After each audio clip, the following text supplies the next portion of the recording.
Olá, está no ar mais uma edição do Justiça do Trabalho na TV, produzido pelo TRT de Santa Catarina. Para ele, o magistrado tem um papel político-social de proteção dos direitos fundamentais. Ele acredita que existe um novo juiz comprometido com a justiça. Estamos falando do renomado jurista Dalmo de Abreu Dallari, que vai conversar conosco sobre a preparação dos magistrados para a cidadania. Professor emérito da Faculdade de Direito da Universidade de São Paulo, Dallari é advogado e autor de inúmeras obras, entre elas O Poder dos Juízes. Professor Dallari, é uma honra tê-lo mais uma vez no nosso programa. Seja muito bem-vindo. Então, muito obrigado. É um prazer muito grande estar aqui em Florianópolis, especialmente falando com vocês e podendo transmitir alguma coisa da minha experiência a respeito do papel da magistratura na sociedade brasileira. E para começar, eu gostaria que o senhor falasse um pouco sobre a problemática do ensino jurídico brasileiro, uma vez que as universidades, que os cursos de graduação de direito, não oferecem uma formação voltada ao exercício da magistratura. Essa é uma questão muito interessante, mas que tem raízes históricas. Quer dizer, na verdade, por exemplo, quando eu fiz o meu curso de Direito, eu iniciei em 53,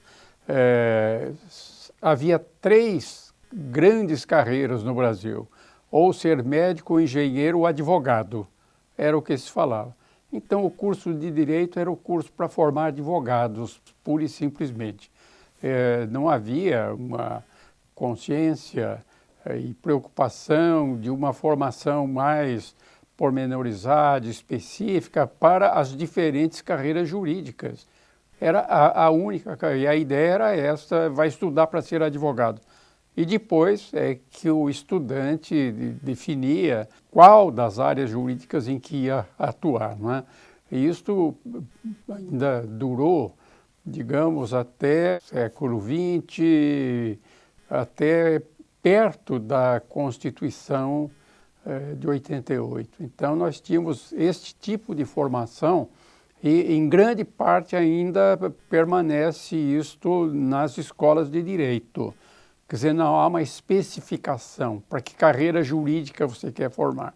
Então, é muito raro que nas escolas de direito exista um curso, por exemplo, prevendo a formação de magistrados. Eu não conheço isso. A formação é de profissionais do direito.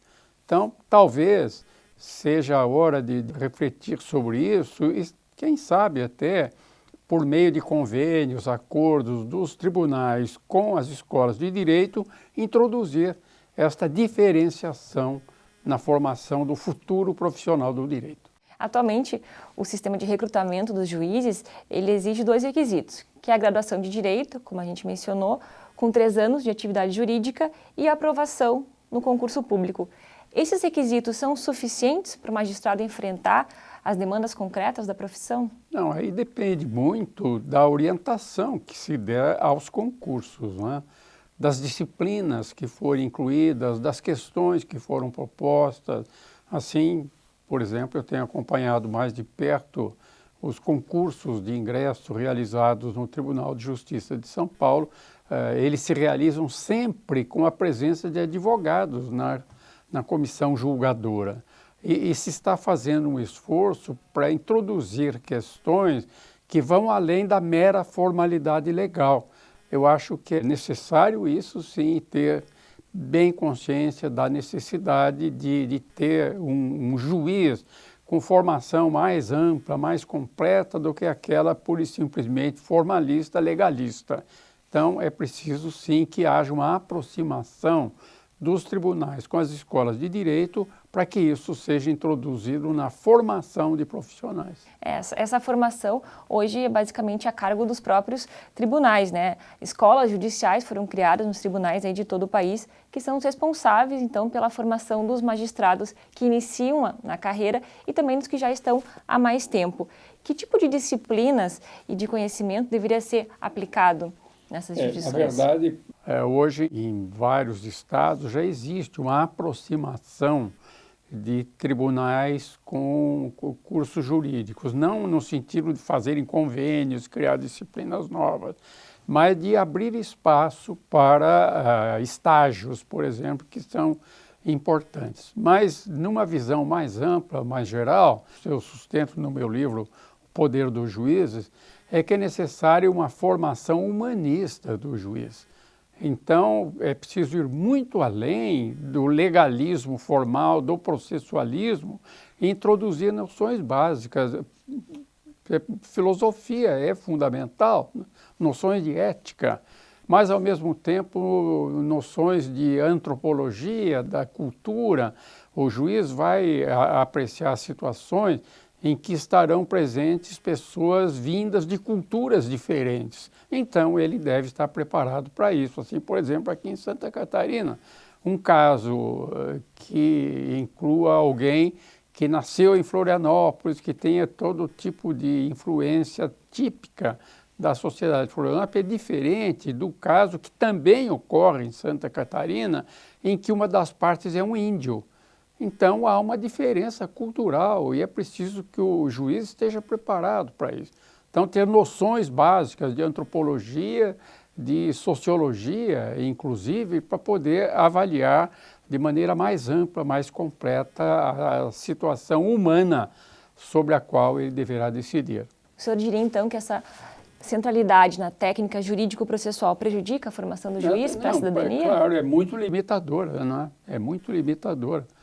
Eu acho que por isso é que seria necessário pensar já num futuro juiz enquanto ele é estudante universitário, que ele próprio procure ampliar os seus conhecimentos para desempenhar melhor as suas funções de juiz. Professor Dallari, a gente precisa chamar o nosso primeiro intervalo. Nós voltamos em seguida.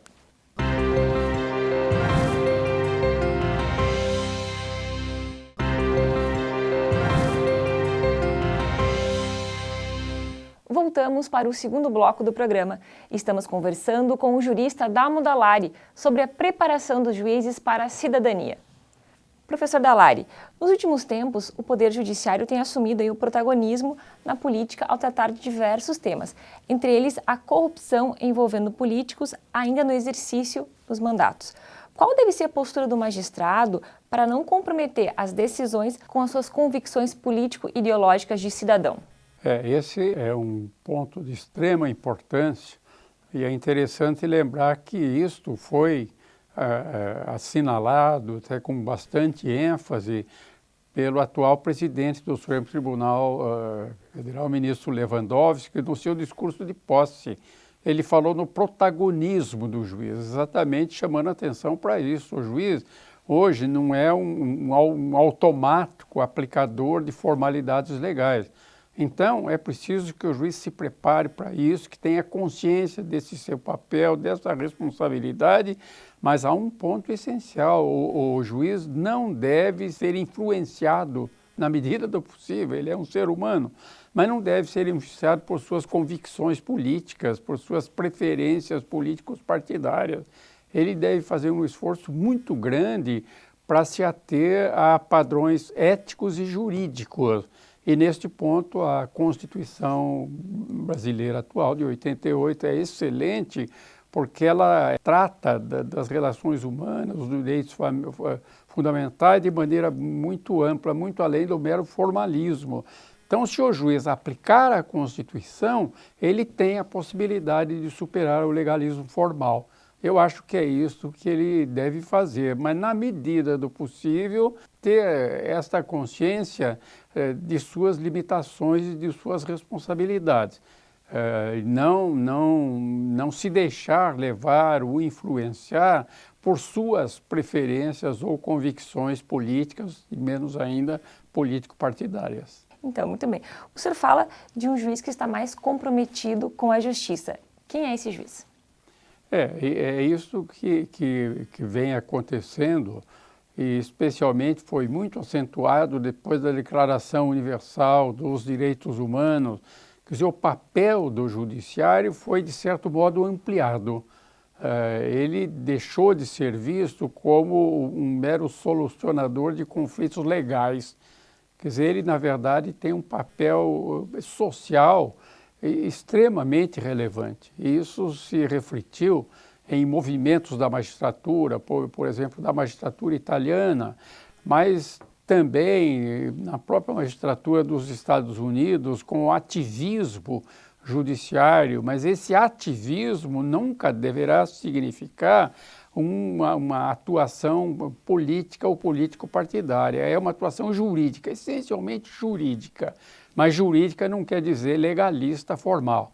O jurídico implica, e a Constituição deixa muito claro isso, implica também o ético-social.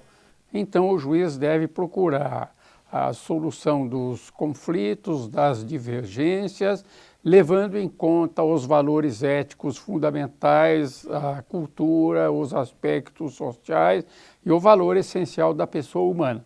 É claro que o juiz não deverá improvisar, se afastar da lei, julgar contra ela, mas deverá levar em conta todo este conjunto de elementos e de fatores. O juiz Sérgio Moro, que está à frente das investigações na Operação Lava Jato, é um exemplo disso? Não, o juiz Sérgio Moro, a meu ver, é um exemplo do juiz que se perdeu. Ele, de início, teve uma atitude que eu considerei muito corajosa, porque não era da tradição brasileira a responsabilidade jurídica de grandes empresários. E ele realmente rompeu com esta barreira. Mas depois eu tenho a impressão de que ele se deslumbrou com o tratamento dado pela imprensa, ele foi colocado como um salvador da pátria e acabou se perdendo. Eu acho que ele chegou, inclusive, a praticar ilegalidades, como, por exemplo, na divulgação de gravações. Ele havia determinado e depois havia suspendido, o processo tinha passado para o Supremo Tribunal, quando ele determinou a publicidade das gravações. Então, é evidentemente um desnível. Ele perdeu o controle, perdeu os parâmetros. Eu acho que ele teve um início muito bom, mas atualmente ele não é exatamente um exemplo do que o juiz deve fazer. Voltando então para a questão que o senhor mencionou antes do ativismo judicial, um juiz considerado mais ativista, como que ele age diante das demandas? O juiz mais ativista é exatamente aquele que presta atenção à realidade social, que leva em conta o conjunto de fatores ético-culturais.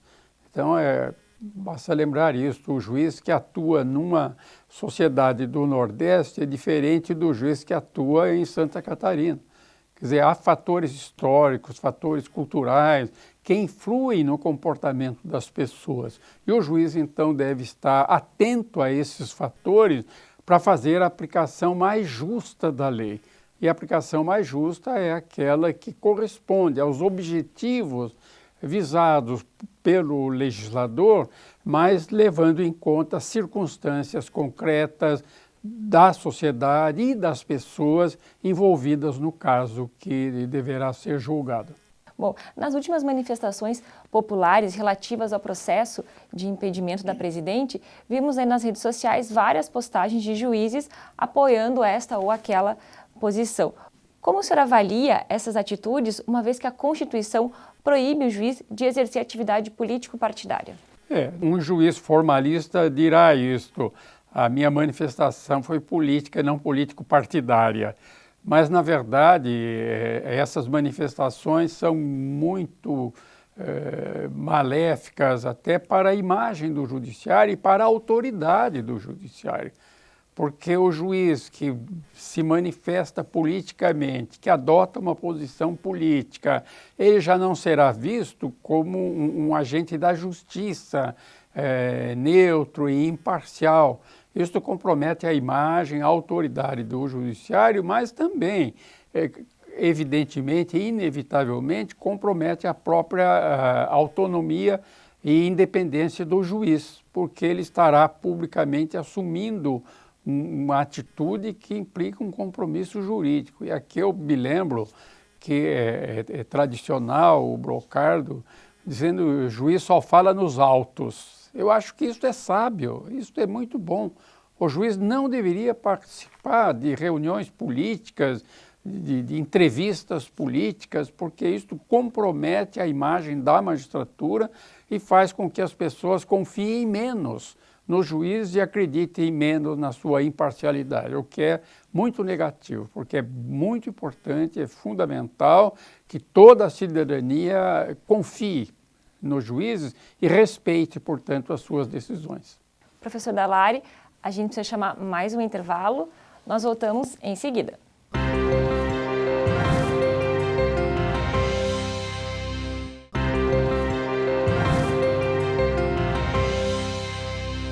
Voltamos para o último bloco do programa. Estamos conversando com o jurista Dalmo Dallari sobre a preparação dos juízes para a cidadania.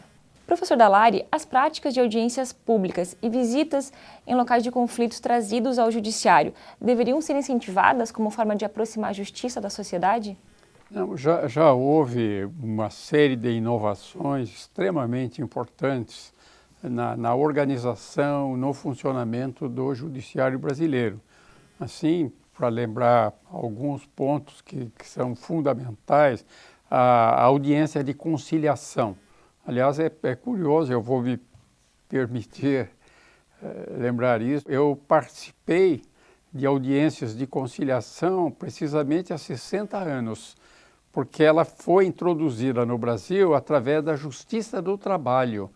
E eu, como aluno de Direito do Trabalho, e graças a uma iniciativa muito feliz, positiva, de um grande mestre, que foi o professor Cesarino Júnior, foi feita a aproximação da disciplina Direito do Trabalho com o Jornal do Trabalho de São Paulo. E graças a isso os estudantes iam às audiências. Então nós fazíamos um estágio registrando as audiências, depois apresentando um relatório e o juiz certificava que nós tínhamos estado presentes. Isso foi muito importante. E isso agora já se aplica também à justiça comum, às audiências de conciliação. E, obviamente, numa audiência de conciliação, o juiz deve estar atento ao conjunto das circunstâncias sociais, e muito além da mera formalidade. E eu lembraria, e é muito bom também que os catarinenses saibam que isso está acontecendo, que foi criada no Brasil a justiça itinerante. E eu tive oportunidade de ver isso funcionando, é fantástico. Na região amazônica, o juiz vai pelo rio para ouvir as pessoas no lugar onde elas vivem.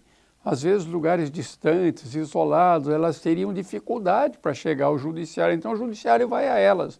Isso é fantástico, é um avanço extraordinário. Então, essas inovações, evidentemente, levam o juiz a tomar uma atitude muito além do mero formalismo. Ele é realmente um agente da sociedade, um agente da cidadania. E ele deve ter, então, consciência do seu poder, da sua responsabilidade e estar preparado para agir como o agente da cidadania para colaborar, contribuir para a convivência pacífica e justa. Bom, os meios de comunicação, na sua opinião, refletem o pensamento dos cidadãos e devem ser usados como referência pelos magistrados? Acho que existe hoje no Brasil, o problema não é só brasileiro, mas no Brasil está muito acentuado a imprensa exageradamente sensacionalista. Então, a exploração dos grandes processos, isso tudo vem sendo feito de maneira quase que diria escandalosa, de maneira imprudente, e obviamente isso acaba influindo muitas vezes no próprio comportamento do juiz. O juiz que sabe que vai ser julgado pela imprensa, que vai ser apresentado como um bom ou mau juiz, que vai ser criticado ou elogiado, isso tudo é muito negativo. De maneira que eu acho que é um aspecto que deve merecer a atenção dos tribunais, chamar a atenção dos juízes para esse aspecto. Não se deixem levar pela imprensa, influenciar pela imprensa, porque isto prejudica a serenidade, a objetividade do juiz. Bom, ainda nessa linha, então, como é que deve ser a postura desse magistrado em relação às campanhas midiáticas de caráter mais ideológico, digamos assim? Não, o que ele deve ter em mente para fugir dessa pressão? Entender que toda atividade do juiz, do judiciário, seja mantida em segredo. Não é isto. A publicidade é muito importante, até para que a cidadania perceba que o judiciário é seu auxiliar, seu colaborador na busca da solução justa para as divergências e os conflitos. Mas é preciso, sim, haver muito cuidado, não fazer concessões demais, não abrir demais os gabinetes para a imprensa. E, infelizmente, nós temos visto no Brasil que até ministro do Supremo Tribunal Federal antecipa para a imprensa o que vai ser dito nos autos, num relatório, num voto. Isso é absolutamente negativo. Eu acho que os tribunais, os juízes, devem ser alertados quanto a isso e tomar muito cuidado para não serem explorados no pior sentido possível pela grande imprensa. Bom, professor Dallari, falar em crise no judiciário já caiu no senso comum. Reclamar da justiça está tão recorrente quanto reclamar na justiça. O que está faltando para que o Poder Judiciário possa atender às expectativas do cidadão? Não, eu acho que o judiciário já caminhou bastante no sentido de uma efetividade maior. Mas, em parte, os problemas que existem dependem dele, mas em parte não dependem dele. Sim, por exemplo, é muito necessária uma revisão do nosso sistema processual, do nosso excessivo legalismo. Sim, já se tem denunciado isso, o abuso dos recursos meramente protelatórios, mas isso vem assim a par de um outro dado que é muito positivo, mas que está contribuindo também para o aumento de problema. É que, especialmente depois da Constituição de 88, foi muito facilitado o acesso ao judiciário. Então, as camadas sociais mais pobres, que de maneira alguma acreditavam que tinham direito, e menos ainda acreditavam na possibilidade de ter o apoio, a ajuda de um juiz, essas camadas sociais estão indo ao judiciário. E isso explica, em grande parte, um aumento extraordinário do número de casos judiciais. Então, é preciso também, em relação a isso, que haja estudos, discussões, e aí seria importante esta conjugação de esforços dos tribunais com as escolas de direito, os professores de direito, para se fazer o aperfeiçoamento. E, evidentemente, isso implicará também a participação de políticos, porque o aperfeiçoamento da legislação implica atitudes de deputados, de senadores, que também deve participar dessas discussões, desses entendimentos, mas sempre colocando, acima de tudo, o objetivo de dar efetividade aos direitos que estão na Constituição e fazer com que o Brasil seja efetivamente uma sociedade democrática de direito. Bom, professor Dallari, a gente está indo para o final do programa, mas eu gostaria de fazer a última pergunta. Qual o verdadeiro papel dos juízes? O verdadeiro papel do juiz é contribuir para que a convivência humana seja pacífica e justa. É um papel extraordinariamente relevante e eu até diria mais, extraordinariamente difícil. Mas eu confio no juiz, acho que eles podem sim executar esta verdadeira missão social, dar uma contribuição de extrema relevância para que a convivência humana seja pacífica e justa. Bom, professor Dallari, o nosso tempo chegou ao fim. Agradeço muito a participação do senhor no nosso programa. Eu é que fico muito feliz e agradeço por esta oportunidade de fazer aquilo que eu costumo chamar de uma reflexão em voz alta, porque eu acho que a questão dos direitos, a questão do acesso ao judiciário, do uso do judiciário, essas questões não são meras formalidades, não são questões apenas do jurista, do profissional de direito, são questões de interesse de toda a cidadania. Então, é muito importante que as pessoas tenham mais informação, mais consciência, utilizem de maneira adequada o judiciário, confiem nele e vejam nele o seu aliado extremamente valioso para a boa convivência. Muito obrigada mais uma vez. Hoje conversamos sobre a preparação dos juízes para a cidadania com o jurista Dalmo Dallari. Nos vemos no próximo programa. Até lá!